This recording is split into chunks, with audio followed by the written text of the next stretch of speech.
Switching the flow, pause, drop, flip the switch and it go. Look at you, shit is sickening, bro. Shit is stuck with your goals. Henny flow from the VIP, we ain't stuck with the roads. Henny flow from the VIP, we ain't stuck with the roads. Why? Take money, leave it at the fake money. We don't take breaks from the money, from the money, from the big money. Take money, leave it at the fake money. We don't take breaks from the money, from the money. Right? Frogs, nigga. Yo, what's up, boys? It's your boy, Knowledge, the guy. Hip hop is real. You already know we're back at it again, man. One of the voices that you guys always hear every battle, man. Beasley is here in the flesh with us, man. Beasley, what's going on?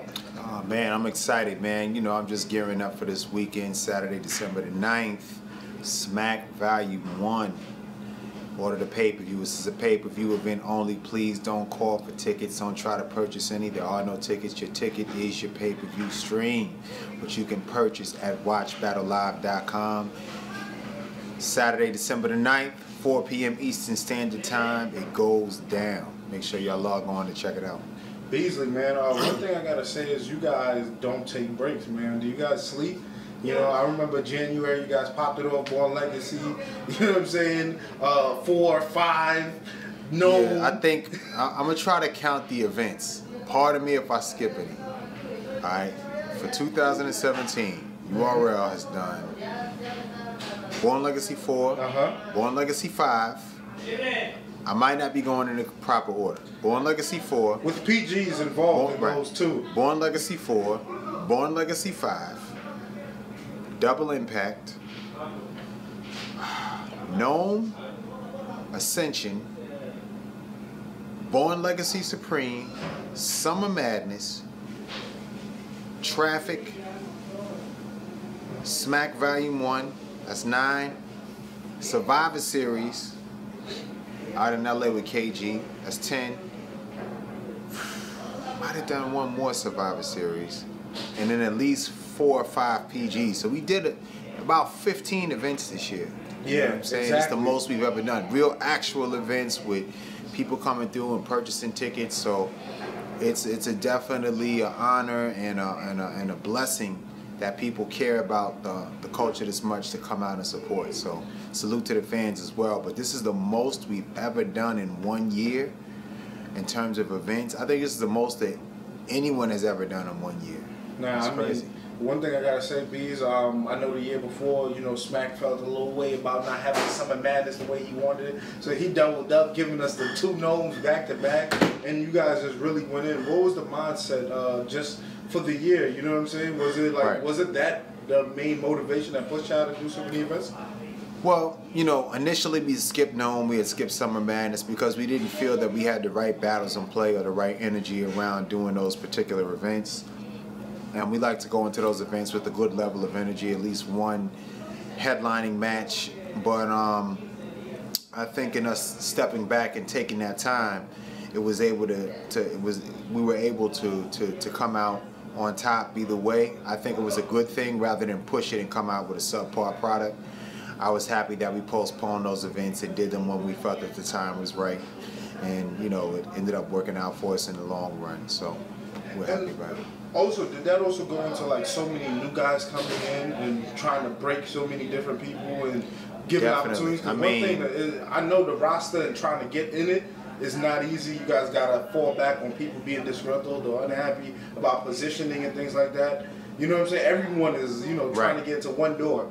You know what I'm saying? So I mean, how does that work? You know, we've been able to open up other things like Bourne Legacy, which gives people, you know, which gives us a small room feel. You know, but Bourne Legacy started to become as popular as the big events, you know what I'm saying? So it's like it became like the 3rd biggest imprint in the culture. You know, you have Gnome, you have Summer Madness, and then you have Bourne Legacy.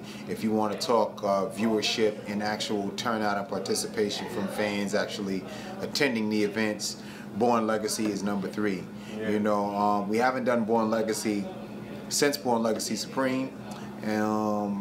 we'll definitely be returning with Bourne Legacy in 2018, probably sometime around March or so. You know, we like to give things a break every now and then, let it cool off, and then come back in with the fire and, you know, bring in the right guys. And we have some new people that we want to feature in the Bourne Legacy program.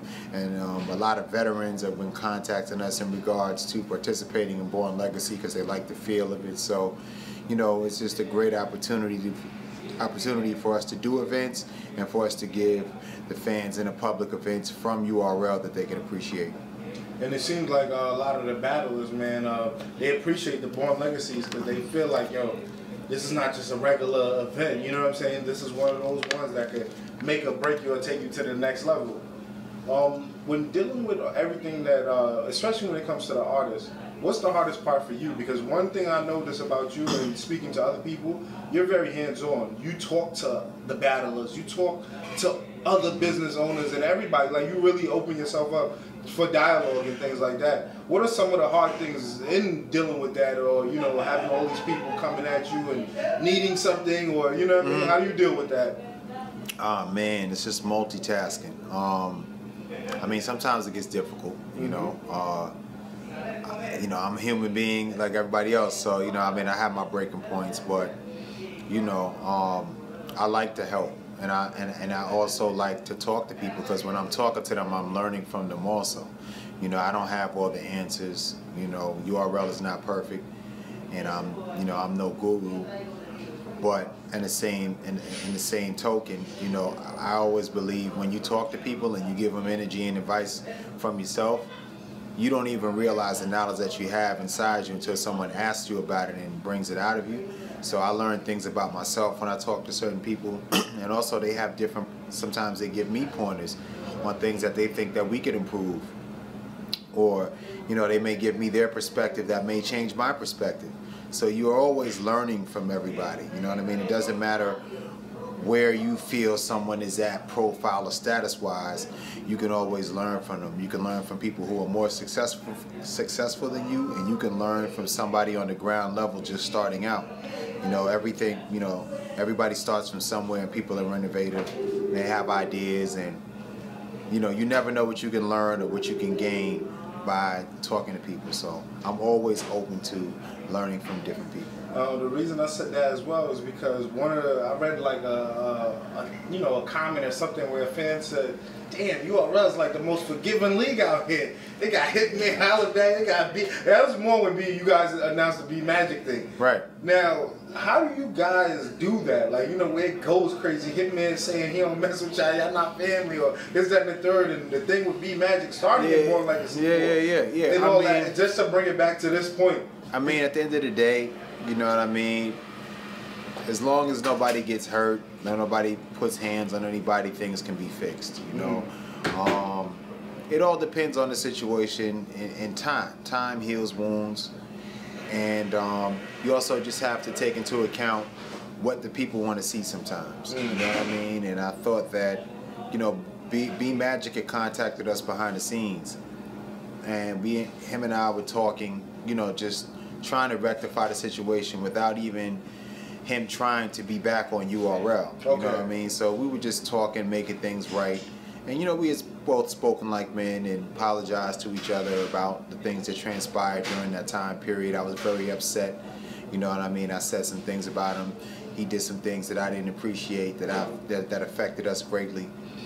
So, you know, it was just about a matter of us just making things right. And, you know, I said, you know, how left field would it be for a trailer just to drop and people just say, "Yo, B Magic is battling Av, it's back on." People would be excited. That was like a flex bomb when you did it. I'm not even gonna lie. And I'm like, you know, whatever. And I've seen people say, "Oh, well, I don't think they're where they're at." When, you know, when this started, you know, Av was newer, B Magic, you know, was in a better standing as an MC and all these different things like that, right?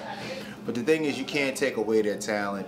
And I think what people don't understand is when a match means something to someone, you know, when it means something, like, they show up. Like, B Magic knows what this means. You know, he's not gonna play games. He knows that people are watching him. So if he comes and he plays around and something happens and he gets destroyed,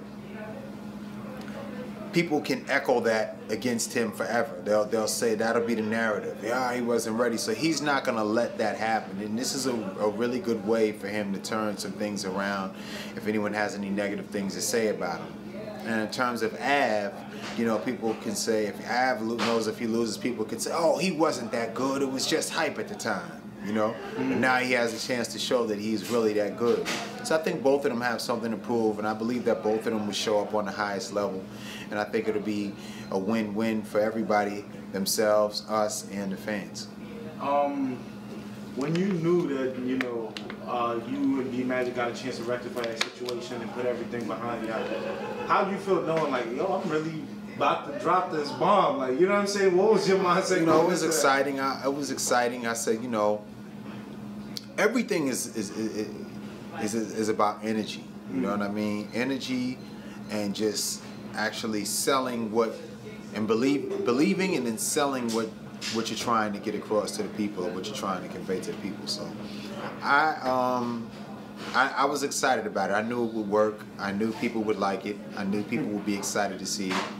So we just tried to put it together. But yeah, I was definitely, to answer your question, I was definitely excited when I knew that everything was locked in.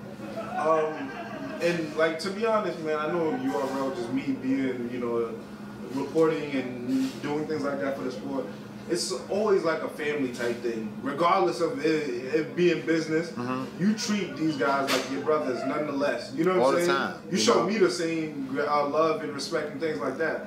So when you actually seeing B-Magic back, like knowing the history that you guys have built together, were you happy that you were able to get over this? You know what I'm saying? Yeah, I mean, I don't want to be at odds with anybody. You know what I mean? But people got to understand, you know, we're men.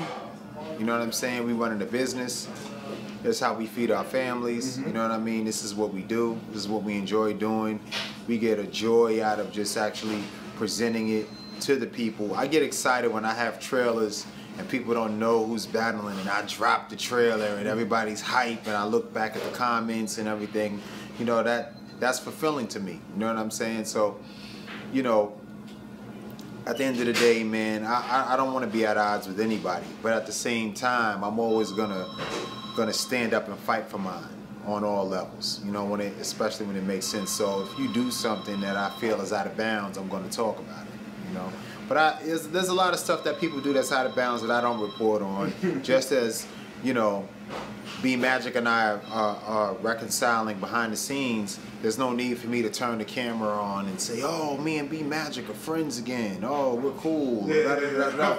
We straighten that out as men. No one had to know that. I saw guys trolling me online. Oh, you let B-Magic come to your city, or Magic must have did this, or Beasley must have caught up with Magic, or Magic caught up to Bees, or whatever the case may be. And he didn't buy into it, and neither did I, you know. But it's just funny, man. The fans and certain people and trolls can turn you all types of ways against people and make you upset. But no, you know, at the end of the day, I don't want to be at odds with anybody. I just want to put on exciting events and exciting battles and just keep the culture going. You know what's funny too? I got a chance to speak to B-Magic kind of like a month or something before you guys made the announcement at RBE when he battled. And I asked him, like, yo, what's the situation with you guys and things like that? He said no comment, but he said, I'm talking to, you know what I mean? Like, regardless of what people may think, things are happening. You know what I'm saying? I never clicked together like, yo, this would happen this year, this quickly. Right. Do you think he still is able to compete at a high level? Yeah, I mean, you know, there's been a couple of instances where he didn't fare too well recently. And, you know, people go through stuff. You know what I mean? You don't know what he has going on personally, or if he's training on the level that he needs to be training on. But I believe now that he knows what this means. It's been announced in enough. He's had enough advance notice to know that he's going to be facing that, because it was a couple of weeks we had things locked in before we even announced it. So they kind of both knew what they were going to do. You know what I mean? So I would assume that they would both be prepared. And, you know, like I said, people have their ups, their downs. You know, sometimes we put battles out that people don't like. You know what I'm saying? But then we'll come back and we'll come with some shit that you do like. So, you know, I wouldn't count B-Magic out. I would say that he still has the ability. He's done some great things in this game. And I think that he still has a shot, man. It's just about him taking the time to focus, and I think he will, you know, on this particular matchup. Smack Volume 1, man.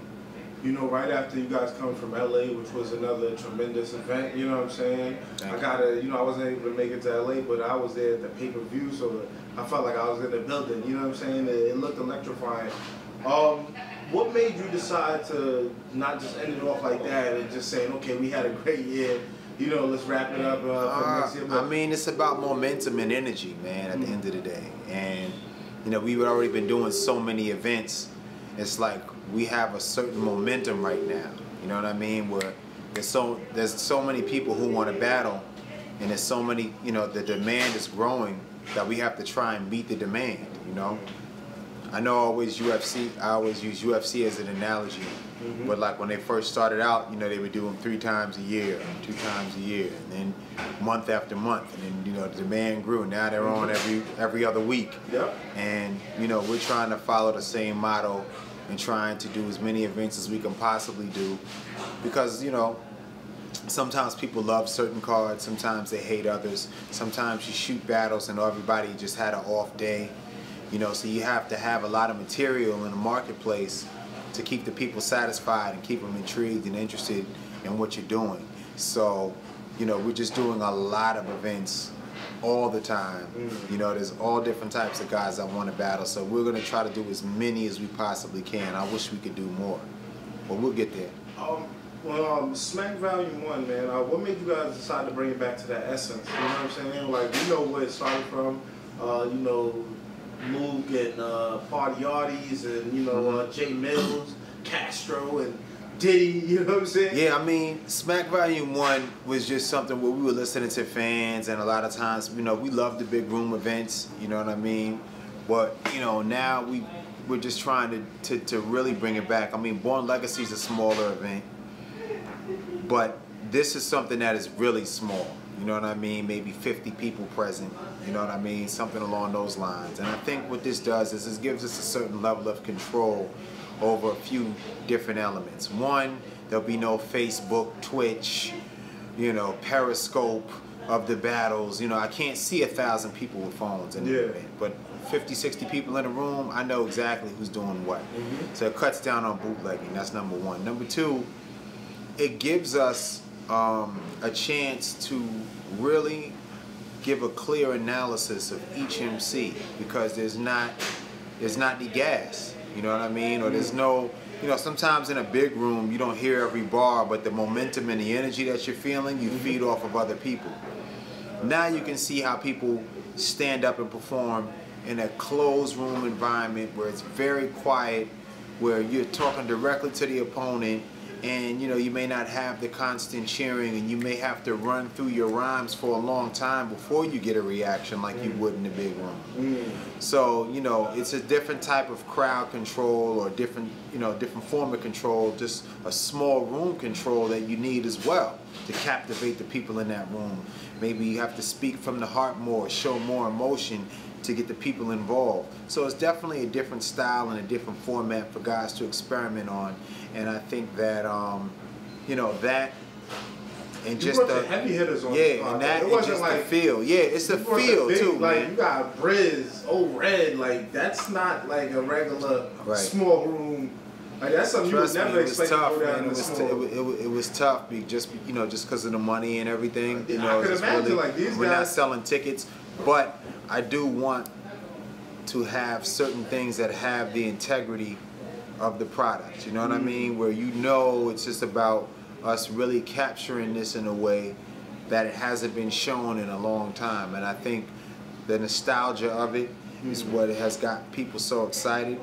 So, you know, I'm hoping that the MCs are prepared and that they show up, because we're definitely going to be prepared from a production standpoint, and just from the way that we're going to shoot it, it's going to look great. The people are going to be impressed, and it's just something to get into, man. I'm excited. I mean, and, you know, one of the main things I heard a lot, and I wanted to clarify this with you, it was just a rumor about this no choking policy. I don't know if you got a chance to hear that. Yeah, is that true? I mean, what is the situation? Like, I'm not sure if we're gonna enact that because so I didn't write it down. Yeah, I mean, you got to see how that policy came about. Is like that was kind of. That was a time where they did used to say that, like, if you choke, nah, your round is over. That's it, you done. Okay. You done. You know. I don't know. I mean, I didn't propose that in the initial contracts for this one. Okay. So I don't know if I want to just spring that on the guy, like tomorrow, call him, yo, man, you know, if you choke on Saturday, man, it's over for you. I don't want to add any additional pressure. That's something that they need to know going into the event, or else it doesn't make it a fair playing ground for the guys. So. Okay, so that's a real thought. That's something that it's definitely a thought that we doing for that type of situation. Yeah. Nah, that's real because you know, even for fans, like, you're choking, you already losing the round in a sense. You know what I'm saying? Mm-hmm. And that's like one of the biggest, you know, besides stealing bars, like that's like one of the big, you know, don'ts in the game. You know what I'm saying? Right. Speaking of battlers. And battles that's been in situations where they choke and things like that, you know, there's many different elements into why people go into reasons why they choke. Do you, like, you know, you yourself seeing this and everything like that, do you feel like it's happening more, or and that's why you want to kind of implement that, or? Well, I think it's happening more because guys are taking too many battles. Okay. You know what I mean? It's just plain and simple. It's like a boxer. You can't box every week. You know what I'm saying? You go to training camp for 8 weeks, you do the promotion, you do the fight, you rehab, you take some weeks off, you get back to training, and then you have a specified training camp for your next match. You can only take but so much damage. Maybe, you know, you can do one battle, then a week later do another matchup, but you can't do that month after month after month after month. You're not going to be at the optimal level to give the best performance. So I think that's a big reason why people choke, is because they're taking on too much. They think they can, and they probably could with the right level of discipline. And some guys some guys have I've seen them do it, done it, and have been doing it for a long time. But that's a special skill. It's not, you know, you're not going to always get the best guy. And if you look at it, you'll often see sometimes guys will take our battles a little more seriously, and they'll take a battle a week prior, and it'll just be a mediocre version of that guy.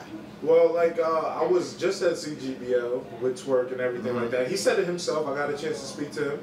And like, yo, he said, I got JC next week. He didn't have the best performance against one of the guys over there, even though what he did bring was still like, damn, this dude is super talented. Right. We just wanted more, but at the same time, it's like, do you speak to these guys like, yo, you guys can't take battles? I tell them this all the time, bro. You know what I'm saying? But it all depends. Like, Smack Volume 1, Saturday, December 9th, 4 p.m. Eastern Standard Time. There are no tickets, no venue. You cannot get in. The way you watch these battles are on pay-per-view at watchbattlelive.com. That's watchbattlelive.com. Log on today. Purchase your pay-per-view stream. The stream is A1 if you watch Traffic 3. You know the quality that we're coming with. The battles are going to be fire. Make sure you log on and support, man. We need everybody to log on and watch these battles and support them. And this is how we're able to continue to bring you this level of entertainment, man. URLTV.TV, the worldwide leaders of MC battle culture. You can't copy. All my wrists is frogs. All my